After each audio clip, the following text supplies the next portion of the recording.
আমাদের মাছে অলমান উক আছি তো আমি মা দিয়ে যাইছি।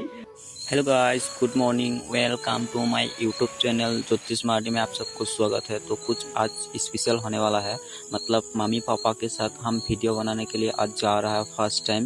तो हमारा जो ये बिल्ली है वो भी साथ में रहेगा, क्योंकि ये भी हमारा घर का एक सदस्य है। ये भी बहुत अच्छा है, बहुत समझदार है, कुछ भी समझ जाता है, अगर बुला तो समझ जाता है।